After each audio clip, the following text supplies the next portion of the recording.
Buong bansang Pilipinas, buong sanlibutan, magandang araw, magandang umaga, magandang hapon, magandang tanghali, at magandang araw sa inyong lahat.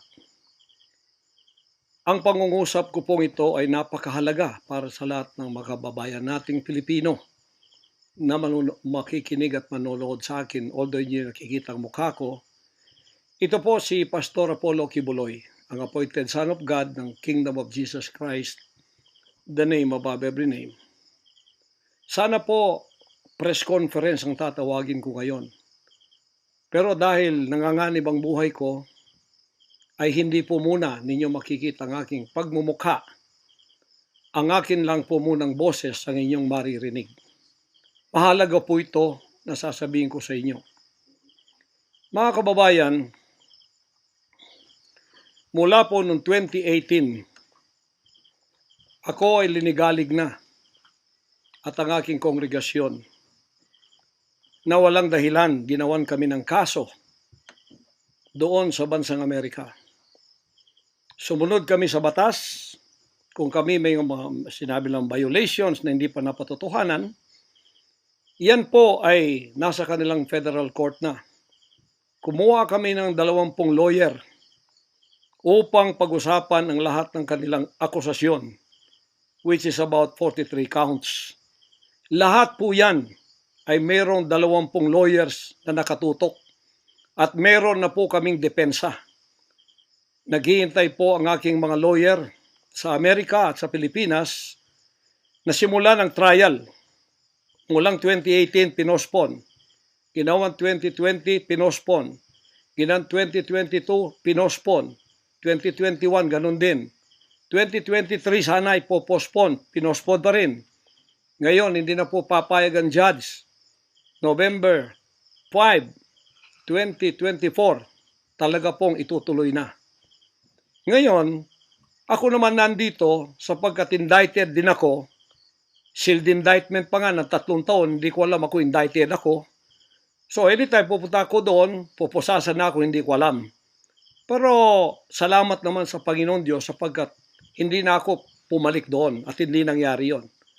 So dahil kasama ako sa kaso ng aking mga workers na mga 9 o 8 kami lahat, ako yung number 1 na principal. Okay lang, sapagkat ako naman ang leader ng kingdom at ako talagang target nila.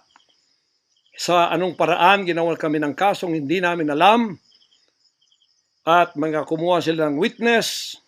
Handa na po kaming lahat ng aming depensa, lahat ng aming documents ng aking mga lawyers, US-based lawyers, handang-handa na po kami. Pinopospon nila palagi, pero ngayon hindi na. Ngayon, ako dito sa Pilipinas, dahil nandito na ako nung dumating yung mga kasong yan, hindi ako lumaya sa Amerika, kundi dumating ako dito, wala pang kaso. Kinasuhan ako ng naka-sealed indictment, hindi na ako nakabalik doon, pero nandito na ako sa Pilipinas. So hindi po ako tumakas. Ngayon, dahil nandito ako, I will use my constitutional rights for extradition na siyang treaty ng ating bansa. Yan po ang iniintay ng mga lawyers ko dito sa Pilipinas at sa Amerika. Iniintay namin ang request ng US Embassy sa Department of Foreign Affairs. Hindi po dumating. Sapagkat kung yan pag-uusapan, i-endorse doon sa Department of Justice, wala rin doon. Hinintay namin para pag-usapan ang extradition treaty kung paano gagawin. Handa din po ako sa kasong yan kung ako'y ma-extradite pagkatapos mapag-usapan at nakadaan na kami ng Court of Appeals, Court of First Instance at Supreme Court. Kung ilang taon yon, dapat magtiis din sila. Hindi dumating yon, hinihintay ko hanggang ngayon. Wala pong request na ganon. Ngayon, eto po ang mahalagang ibabalita ko sa inyo. Mula noong 2018 hanggang ngayon, hindi na po kami mapakali sa ating sariling bansa. Nawala po ang aming kalayaan sapagkat kami dito ay sinosurveillance. Sinosurveillance ako dito sa Pilipinas ng CIA at ng FBI. Sarili kong bansa, ako po ay nagtatago sapagkat liligwakin ako ng ganun-ganun na lang. Walang extradition process na gagawin. dumating po sa aming kaalaman sa mga sandaling ito from reliable sources. Correct me if I am wrong, but these are reliable sources na dumating sa akin na ayaw na raw po nila ng extradition treaty. Ang kanila daw pong gagawin ng CIA, ng FBI, ng US Embassy at State Department, kasabwat ng ating gobyerno, ng Pangulong Marcos at ng First Lady at kung sino pa man ang nasa gobyerno, ako ay rendition ng kanilang gagawin. Ang rendition, ang ibig sabihin po, anumang oras pwede lang pasukin ang aking compound at ako ay kidnapin. It's not only rendition, but also elimination. If it is possible, pwede nila akong i-assassinate. So, nandun po sa dalawang yun. Kidnapping or assassination. Killing talaga, murder. Yun po ang dumating na balita sa akin ngayon from reliable sources. Kaya, mulang 2018, alam na po namin na may gagawin sila. Hindi lang namin alam kung paano sapagkat ang iniintay namin ay extradition sapagkat yun ang treaty natin. Ngayon, ito pong gagawin nila dahil hindi na sila dadaan doon ay illegal. Kidnapping or elimination or assassination. Di po ba sa atang sariling bansa ang aking constitutional rights nawala na? Sapagkat ako po ay binigay na sa kamay ng mga banyagang ito ng ating sariling gobyerno ni Pangulong Marcos at ni First Lady Araneta Marcos. Huwag kayong magkaila kung totoo itong sinasabi ko. Angkinin nyo, kung hindi, i-correct ninyo ako. Sapagkat ang buhay ko ngayon ay nanganganib. Kahit mukha ko, hindi ko pwedeng ipakita sa inyo. Sapagkat ako ay binigay na ninyo sa kamay ng mga Amerikano at gagawin nilang gusto lang gawin sa akin sa aking sariling bansa. Ang aking 11 compounds, araw-gabi, sinosurveillan ng drone. Hindi po kami makatulog, hindi kami mapakali.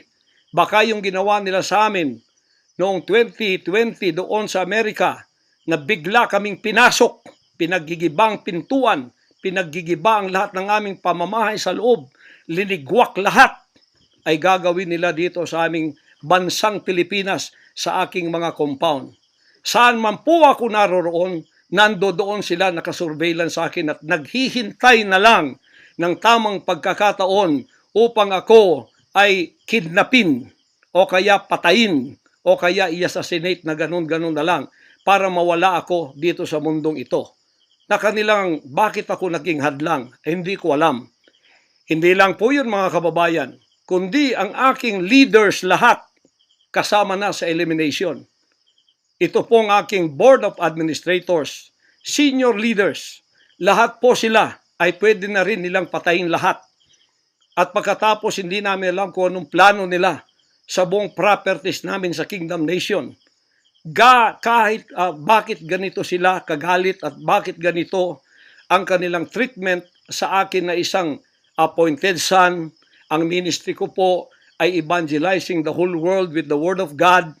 Hindi ko naman kasalanan ako'y maging kaibigan ng politikong tulad ni Pangulong Duterte, Vice President Sara. Taga Davao po kaming lahat. Lumaki kami lahat dito. Alam ko po ang aking mga kaibigan, sila. Lumaki kami, mayor namin yan, prosecutor pa, naging congressman, naging president. Yan po ang aking pakikipag-ugnayan for nation building. Wala akong ibang interest sa bansang ito, kundi ang pagunlad. Ngayon, ako po ay inuusig. Ako po ay ginigipit. At ako po ay sinasaktan sa lahat ng paraan ng mga false accusation, false allegations na ayaw naman nilang pumunta sa korte. At pagkatapos, ayaw din nilang paharap itong mga false accusers na pinaggagawa nila to destroy my reputation para idamay sila Duterte family doon sa kapupuntahan ng mga investigasyong walang kakwenta-kwenta. Hinamon ko na kayo, punta kayo sa korte. Ayaw ninyo, ikaw, Risa Hontiveros, ikaw, kayong tatlo dyan na nasa kongresong puro leftist. Hinahamon ko kayo, sabi ko, pumunta kayo sa korte sapagkat ang SMNI, walang kasalanan, ginurgur ninyo sapagkat idinadawit ninyo kami sa politika. Nalis ninyo ang aming malayang pagpapahayag, ang aming press freedom, pati ang liberty ko na, ang aking freedom, ang aking constitutional rights, wala na po. Palagi kaming nagtatago. Palagi kaming lumilingon sa likod namin sapagkat tinahabol kami. Nakapalibot sa amin ng mga CIA, alam namin yon. FBI nandyan din. Pinag-usapan na ito dyan sa State Department. At ang reliable sources dumating sa akin. Ang ulo ko po ngayon, may patong na $2 million or 100 million pesos ang ipinatong sa ulo ko. Baka yan ay madagdagan pa kung may maunang makapatay sa akin. Ano ang nangyayari sa bansa natin? Ngayon, mga kababayan, ay meron pa pong gagawin daw sila sapagkat meron na daw silang search warrant. Pagkatapos daw, isi-search ang aming lahat ng compound. At hindi daw kami papayagan na merong witness na sasama. At ang balita namin, kung ito'y totoo, sa reliable source ay nagsasabi na paplantingan daw kami ng bomba, guns, and drugs sa aming mga compound. Yan po ay aming babantayan. Sinabi ko na po muna sa inyo dito sa live na to para kung mangyari man ang mangyayari, sapagkat wala po kaming ganon, ay sila po may kagagawan nun. Ganito ka-evil ang kanila pong mga pag-iisip sa ngayon, masyadong desperado, aywan ko kung bakit. Kung kayo nasa katotohanan, nasa kapangyarihan, bakit kayo natatakot? At huwag ninyong pasamahin ang aming mga abogado para sumama sa inyo sa pagsisearch. Kaduda-duda na yon. Hindi po pwede yun. Ano tayo? Bansang Hapon ng panahon ng giyera? Ano to? Panahon ni Hitler? Na wala kaming pwedeng lawyer na sumama sa inyo? Kayo-kayo lang? Pagkatapos, pwede nyo kaming barilin pagka kami nakikipag-usap na kailangang may witness para kamerahan namin ang ginagawa ninyo na wala kayong lusot kung meron kayong gagawin na kabulastugan. At pagkatapos, ipapatong ninyo sa amin. Pagka ito'y totoo, we will resist you. Hindi kami violent, pero hindi kami papayag na wala kaming mga witness na sasama sa inyo. Lawyer at saka barangay captain ang hinihingi namin na magiging witness sa lahat ng search na gagawin ninyo sa lahat ng aming pamamahay, kwarto o kung ano. At may lawyer kaming titingin muna sa inyong dokumento kung ano ang isi-search nyo. Kung anong bahay, kung anong compound, kung ano lang ang dapat nyong gawin, at ilang oras. Hindi to open-ended . Kailangan meron, sisisi namin ng judge na gumawa ng search warrant na ito pagka hindi ninyo nirespect ang aming constitutional rights. Huwag ninyong tapakan ang aming rights. Hindi din namin tatapakan ng rights ninyo bilang kayo ay nasa batas. Igagalang namin yon. Pero igalang din ninyo kami kasi meron kaming mga narinig na ginawan ninyo ng mga ebidensyang peke. Tinamnan ninyo pagkatapos ipapatong ang kaso sa amin. Religious community po ito. This is a spiritual community. Once tumapak kayo dyan, sapagkat kayong nagdadala ng batas, respetuhin ninyo. You are on holy ground. Yan po ay mahal na mahal naming banal na dako. Huwag ninyong lapastanganin. Pero hindi namin kayo pipigilan kapag may search warrant kayo. Pero hindi kami papayag na hindi kami makakasama ng kasama namin, hindi makikialam sa inyo. Titingin lang sa lahat ng gagawin ninyo. Kasi hindi na kami kumpiyansa sa gobyernong ito. Gagawa sila ng paraan para kami ay bigyan ng kasalanan. Yan po, babantayan natin yan. Pag hindi sila pumayag, then siguradong magpa-planting sila ng evidence. Pag pumayag sila, then fair ang laban. Hindi namin sila pakikialaman, titingin lang ang aming mga witness na mga lawyer at saka barangay captain. At kung sino man ang mga witness na nandoon mula sa aming side, kasi nandoon sila. Hindi na pwedeng gawin wantonly ang kanilang gagawin doon sa aming mga compound na wala kaming witness. Because they can do anything to implicate us, to plant false evidences and charges against us. Ganon ang aming mga paningin dito. Kaya wag ninyo kaming pigilan para pantay ang laban natin. Kasi nakikita namin na ang pamamahalang ito ay hindi na po matuwid. Biro ninyo, ginikipit kaming ganito, wala namang kaming ginagawa sa bansang ito. Sinabi ko na muli, hindi kami nagdi-deal ng drugs, hindi kami violenting tao, hindi kami terorista, mangangaral kami ng mga salita ng Diyos. In fact, dito sa aming compound sa Tamayong, kami ang nakapagbigay ng peace sa mga kababayan nating sinisila ng CPP and PNDF, tinatakot at pinapatay. Ngayon, wala na sila, may peace na kami. Eto namang gobyerno natin, eto ang ginagawa nila sa amin. Biro ninyo mga compound na religious ng Kingdom of Jesus Christ, ginaganito nila. Pero yung pagnanakaw nila sa gobyerno, wala silang sabi. Tiklop bibig. Hindi sinisearch ang mga bahay na pinagbibili nila. Nagamit ang pera ng gobyerno. Anong klase kayo? Sige, gawin ninyo ang gusto nyong gawin sa amin. Pero kami tatayo sa aming constitutional rights. Whatever happens. Tatayo ako sa kalayaan ko sa bansang ito na pinakamatyan ng aking mga national heroes. Yan mga kababayan, bantayan po natin. Hindi po ako magpaparesto sapagkat ako po ay siguradong papatayin. Kasi rendition na ang kanila, hindi na po extradition. Kaya wala na akong kalayaan at wala na po akong depensa sa sarili ko, kundi ang Panginoong Diyos lamang. Kung paano itinago ng Diyos si Elijah sa evil woman na si Jezebel, nang nagpakain sa kanya ay mga ibon na lang. Ganon din ang gagawin ng Diyos sa akin. Hindi ako ibibigay sa kamay ng masasama pag ganito ang pamamahala. It's an evil, unrighteous administration. I am telling you that. Bantayan natin to mga kababayan ko. 73 years na po ako.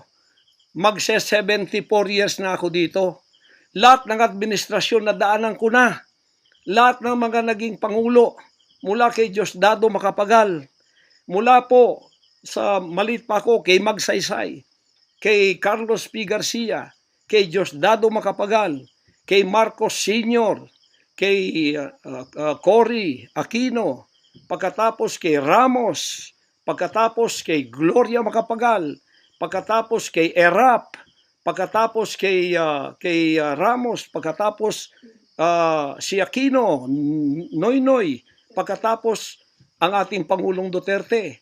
Wala po kaming nadaanan ganito na ginigipit kami sa aming sariling bansa ng mga dayuhan.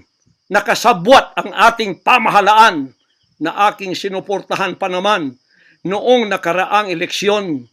Tandaan mo, President Bongbong Marcos, First Lady Lisa Marcos, pati ikaw, Martin Romualdez, hindi kayo dyan ngayon kung hindi kayo tinulungan ng SMNI at ng buong sangkatauhang Pilipino. Naniwala sila sa amin sapagkat ang SMNI lamang ang may credibility. Noong panahong yun hanggang ngayon. Ngayon, anong ginawa ninyo? Pinaggagawan ninyo kami ng kasalanan, inilagay ninyo kami sa kahihiyan, pagkatapos ibinilanggo pa ninyo ang dalawa naming mamamahayag, pagkatapos inaapi ninyo kami ng ganito-ganito lang, ang aming pong tolerance, it has come to the rim. Our tolerance has been to the roofs already. Alam ninyo, hindi na po biro itong nangyayari sa bansang ito. Kung pababayaan po natin ang ganitong mangyayari ng mga dayuhang tulad ng Amerikano, CIA, FBI, State Department, US Embassy, gigipitin tayo with the connivance of our own President and First Lady and other members of the Congress. Kung pababayaan natin ito, nangyayari sa isang Pilipinong tulad ko na gumagawa ng kabutihan, trying our very best para makatulong kami, humanitarian, Children's Joy Foundation, dinemonize kami, kinriminalize kami. Biro nyo, ginagawa ninyo dangerous criminal organization ang Kingdom of Jesus Christ.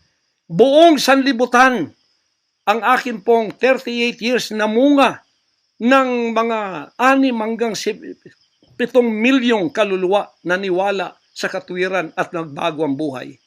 Ngayon, ginaganito niyo ako ng dahil sa inyong politika na ang aking itinataas naman ay mga leader na tama tulad ni Duterte. Kasalanan ko ba yun na maniwala ako sa isang leader na matuwid at akin siyang itaas? Pagkatapos ganito kayo kadesperado para ako'y patayin at ang lahat ng aking mga senior leaders papatayin din hanggang yung mga leaders na pwede pang pagkatiwalaan papatayin ninyo. And then you take over all of our properties and compound. Pagkatapos, lilinlangin ninyo ang mga tao. Pagkatapos, magtatayo kayo ng sariling korporasyon. I-incorporate ninyo doon ang lahat ng properties na pinaghirapan, blood, sweat, and tears ng aking mga members all over the world. Tapos, biglang-bigla, ililipat ninyo doon sa inyong bagong korporasyon. At pagkatapos, itataas ninyo ang kamay ng isang tao tulad ni Bandari at sasabihin niyo, ito ang leader ninyo ngayon. Ano ang Kingdom of Jesus Christ? Political government? Hindi po ganon. Mangyari ng mangyayari. Hindi po papayagan ng Panginoon Diyos ang mga bagay na itong nangyayari sa ating bansa sa mga sandaling ito. Kung ako, mabuting tao, kung ako nangangaral ng katuwiran, kung ako tumutulong ng kusang loob at hindi nagpapautang loob kanino man, ginaganito ako. Sino pa kaya kayo, mga kababayan ko? Bumukas na po ang mata natin. Magkaisa na tayo at alisin ang evil administration na ito na siyang ginagamit ng masamang espiritu upang ang kadiliman ay bumalot sa buong bansang Pilipinas. Alam ko, mahal ninyo ang Pilipinas, mga Pilipino. Naghihintay lang tayo ng tamang pagkakataon. Meron pa bang ibang pagkakataon? Tingnan niyo nangyayari sa Kongreso. Tingnan ninyong korupsyon. Tingnan ninyong droga. Mismong ating presidente, mismong kanyang pamilya, inakusahang druggists, inakusahang mga drug addicts. Wala tayong ginagawa. Mismong Pangulong Duterte na nagsabi niyan. Mismong naririnig natin araw-araw, durugista siya. Pagkatapos, kami pa ngayon ang inaapi-api sa aming paglilingkod. Pagkatapos sila ay mga kriminal na nakaupo dahil may kapangyarihan. Kami ngayon ang liligwakin nila. Hindi ba yan karumal-dumal sa harap ng ating Panginoon Diyos? Hindi ba yan ay isang pamamahalang hindi tama?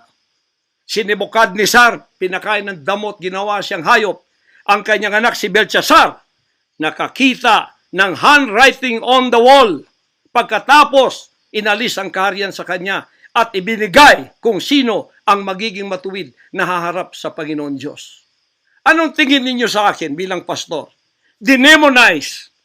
Ang reputasyon ko pinagsisira. Ngayon, hindi na ako buhay. I am a living dead.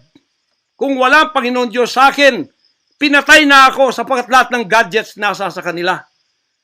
Lahat ng gadgets ng Amerikanong yan nasa sa kanila.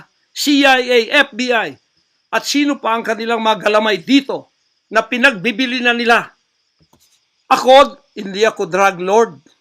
Ni minsan hindi ako nakatikim ng droga. Mulang-mula pa, inialay na ako ng aking ama na maging isang ministro ng banal na kasulatan.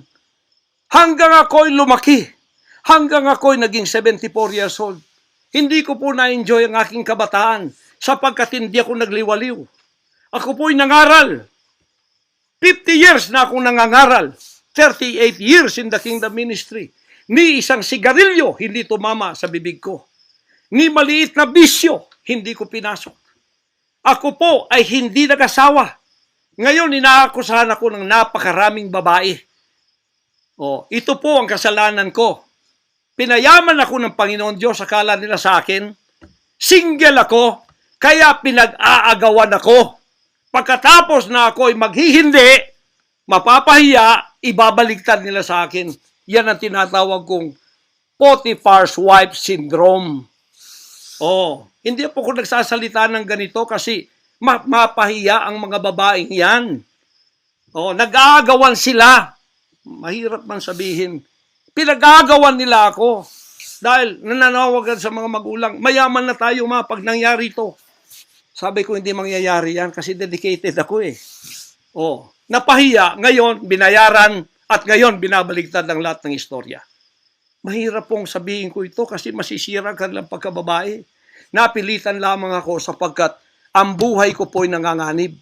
Anytime pwede na akong kidnapin kung nakita ang aking lair, ang aking hideout. Anytime pwede na akong ligwakin. Ang aking mga BOA leaders, hindi na po natutulog sa compound. Kung saan-saan na lang po mga membro kami natutulog. Doon sa mga payak na mga bahay, doon sa mga bahay na hindi kilala. Sapagkat lahat po kami nakalista na, napapatayin, gugurgurin. Wala po silang takot kasi nasa kanila daw ang kapangyarihan. Mahal kong kababayan, nagtatago ako sa kakisariling bansa. Sariling mga compound namin na pinaghirapan. Hanggang kami na ako saan nagpapalimos. Pero yung amin pong sinusulisit, tingnan ninyo ang humanitarian na ginagawa namin. Ni 5 wala kaming ninanakaw. Yung mga volunteers ko, walang sweldo. Araw at gabi. Sapagkat nakikita namin ang mga kabataang Pilipino, pinabayaan ng mga politikong yan. Kami po nagsasacrifice para mapakain sila, mapaaral na wala pong bayad. Pagkatapos, ang kababayan nating nalipusta, kalamidad, walang tumutulong. Kung may tumutulong man, politika at may kabayaran. Nagtitiis po kami sa mga pag-alipusta. Sa paninira, inaangkin namin yung kasi malaki ang ganti namin sa langit. Ngunit pagka nakasalalay na ang ating mga kalayaan, lalo na sa kamay ng mga banyagang ito, na wala naman tayong ginawang masama sa kanila, tumutulong pa ako sa Amerikang yan. Nagdodonate ako doon sa malalayong lugar tulad ng Apalachian na hindi nakapag-aral ang mga bata. Bumili kami ng napakalaking library para sila'y makapag-aral. Mga Amerikano po yan. Kinikilala ba nila yon?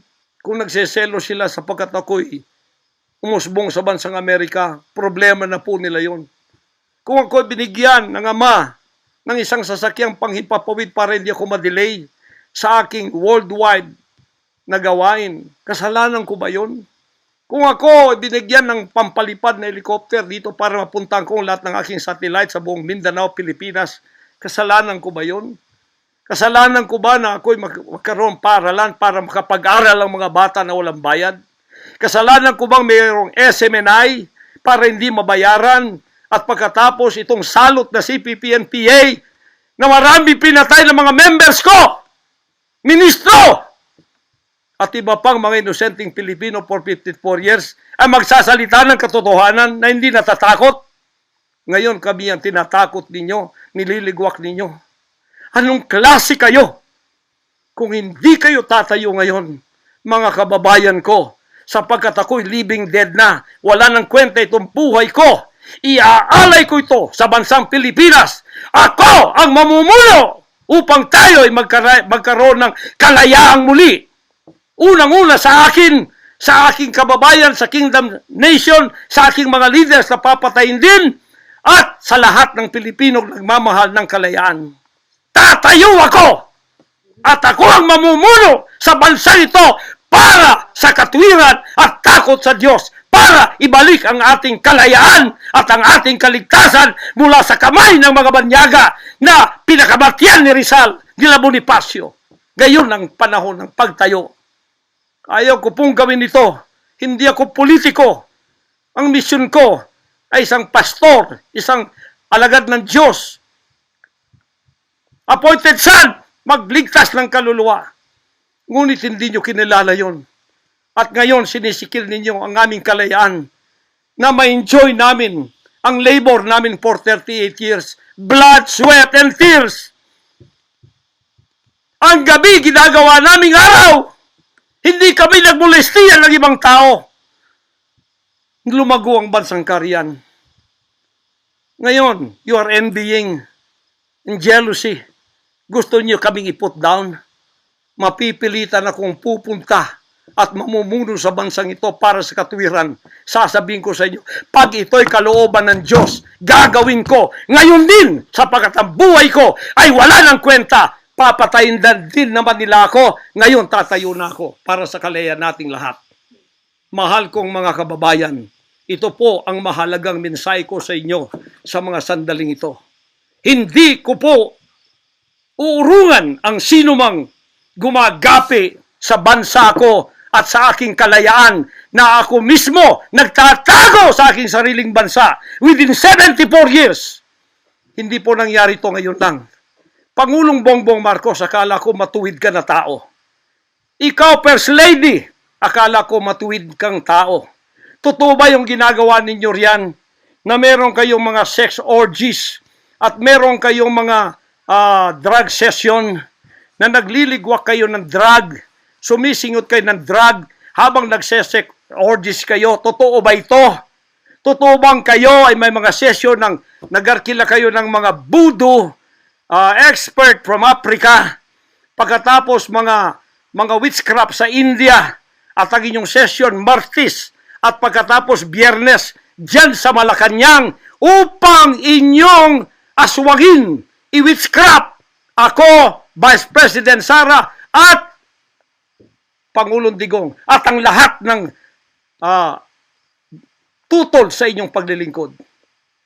Biro ninyo, naging demons na kayo. Nag-devil worship na kayo kung totoo man ito. Nag-devil worship na kayo kung totoo man ito. Para lang kayo ay manatili sa kapangyarihan.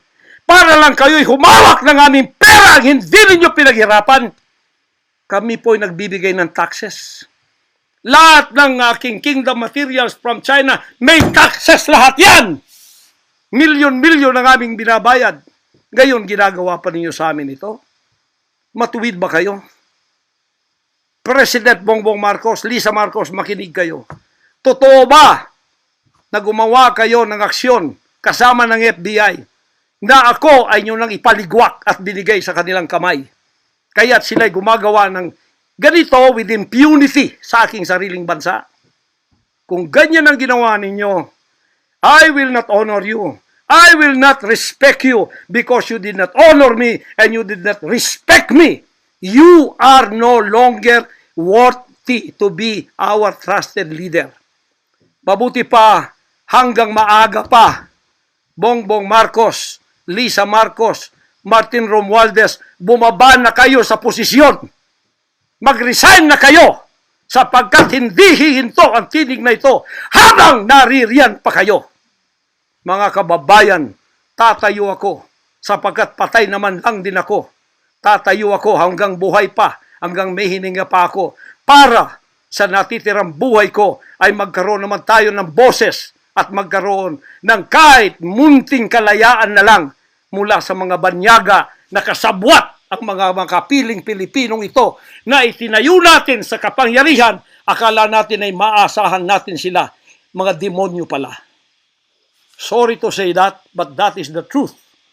If that is not the truth, then tell me. And you cannot judge me. You cannot condemn me. I am dead already. I am a living dead in your book.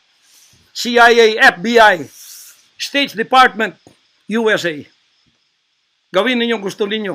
Ngayon na nakapagsalita na ako, lalantad na ako. Hindi na ako natatakot. Ako ay handa sa glorification.